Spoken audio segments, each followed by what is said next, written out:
23-24. Во время слива нефти на эстакаде 79-10 произошло возгорание 2 вагонов цистерн. 3 разрыв, понятно. С розливом нефти пострадавших нет. Принято.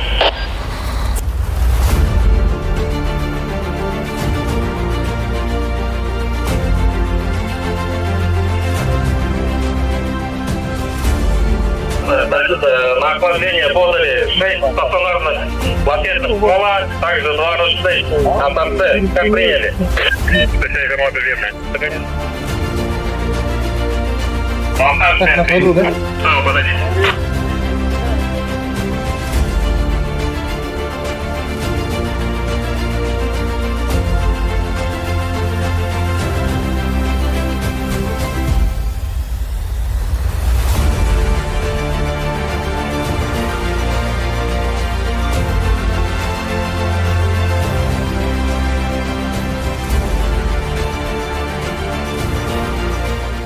Сегодня проводились совместные тактические учения Государственной противопожарной службой на территории ТО ПНХЗ.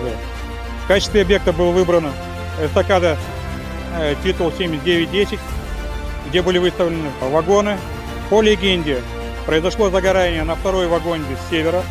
Были задействованы средства СИМСЕР и городских служб. Учение проведено успешно.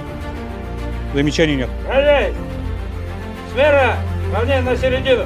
Господин полковник, участники тактических учений на территории Павлодарского нефтехимического завода для разбора учений построен